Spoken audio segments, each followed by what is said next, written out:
In the past week, I was involved in a couple different conferences where I had a bunch of conversations with different pastors. Now, I'm a part of a ministry called Navigators Church Ministries. We come alongside, we partner with church leaders to help them grow disciple making cultures. So naturally, disciple making came up over and over again. And so I would hear frequently a pastor say something like this: I discipled so and so, which is fantastic. But then I began to dig a little bit deeper, and I think what was really going on is that they had a great impact on the person. But you see, making an impact is not the same as having a disciple making relationship, at least the way Jesus defined it and modeled it. And so this impact that they had, it was probably limited and probably was not reproduced, which raises the question, what does a disciple-making relationship look like according to Jesus? I'm going to argue that the best way to capture that can be done in one sentence. What Jesus says in Matthew 4:19, he says it to Peter, Andrew, and probably just a little bit later to James and John. He says this. He says, "Come, follow me, and I will make you fishers of men." And in that one sentence, we're going to see 5 elements that are absolutely necessary to having a disciple-making relationship with somebody else. So let's walk through each one of those 5. The first one is volitional. Again, Jesus says, come. It's an invitation, right? Disciple-making always begins with an invitation, but then requires a decision to say yes, a willingness. It isn't passive, it's not accidental, but there's a moment when someone says, yes, I'm in. I want to follow Jesus, and I'm willing to have you help me. Because if there is no invitation, there's not going to be a commitment. There's not going to be ownership. There can't be accountability. Bill Hall says it this way: a disciple is one who has decided to follow Jesus no matter the cost. See, there is always a volitional decision for there to be a disciple-making relationship, whether that relationship is with Jesus or another disciple maker. Someone makes an invitation and someone makes a decision and says yes. Now, the second element is relational.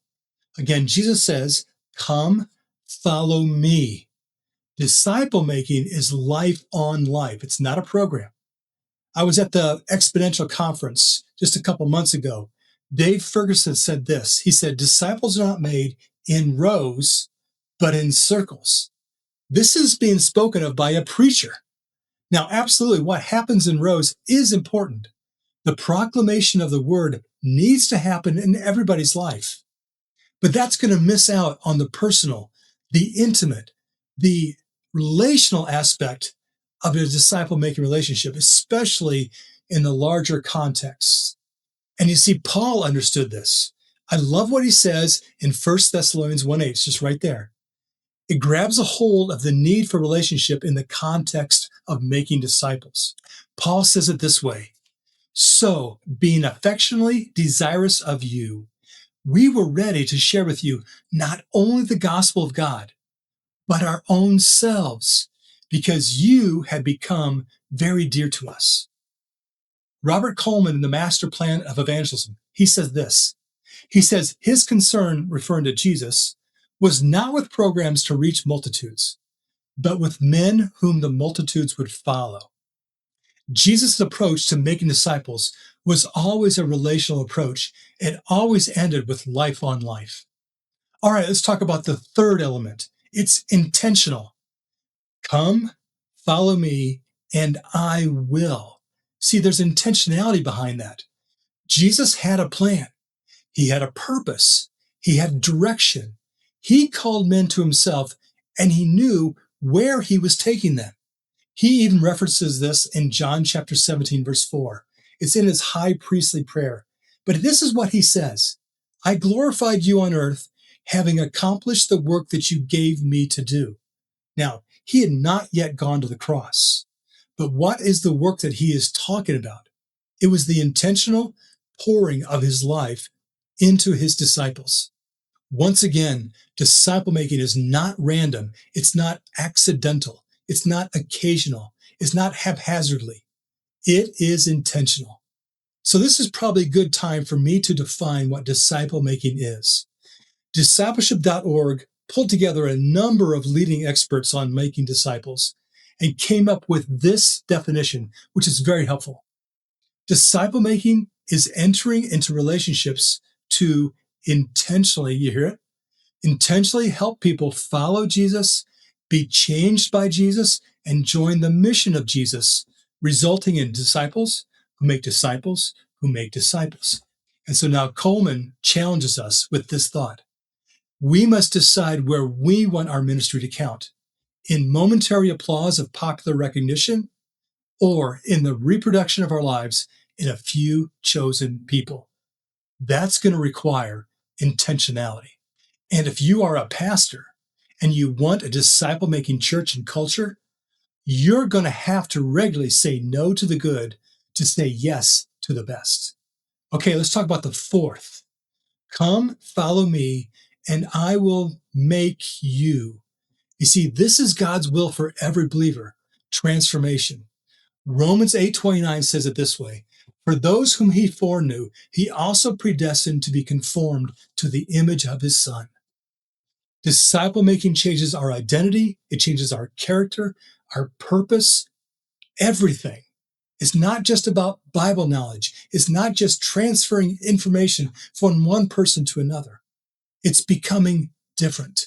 You see, in that invitation that Jesus made, he said, I'm going to change who you are. I'm going to make you somebody different.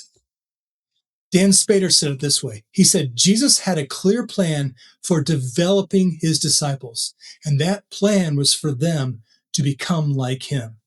That's the transformational aspect of a disciple-making relationship. People becoming more like Jesus. So, if someone isn't being transformed, then it's not disciple-making. Bill Hull affirms this. He says the evidence of following Jesus is a transformed life. Jim Putnam says discipleship is about becoming more like Christ, not just knowing more.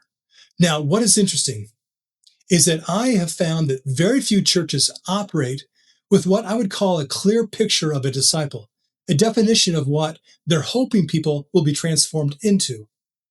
Think about this. That's like having a car factory, and at every stage of the assembly line, that particular worker gets to decide what the car should look like when it's all been completed. They get to impose their own design upon it. Well, that's crazy and would never work. But that's what separates from influencing and impacting people to actually discipling people to become more like Christ. That disciple maker has a clear, a biblical, a comprehensive, and a specific picture or description of what a mature disciple should look like. Do you have one of those? You probably need to develop one. We've got one. It's the Navigators have what's called the wheel. You can look it up in the notes below. All right, let's talk about the fifth element. It's missional. Come follow me, and I will make you fishers of men. Every disciple-making relationship needs this final element of being missional. You see, disciple-making always impacts more people than just the disciple maker and his or her disciple.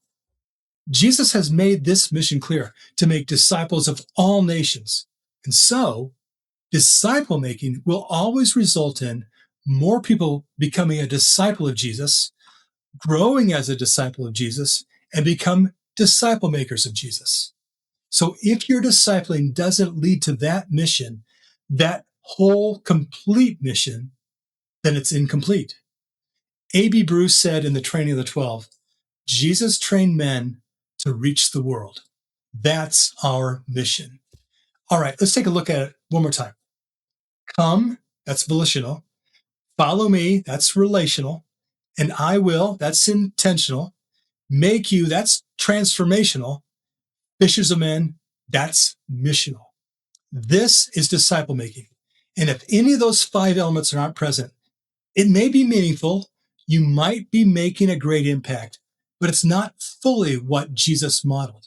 So that raises a couple questions.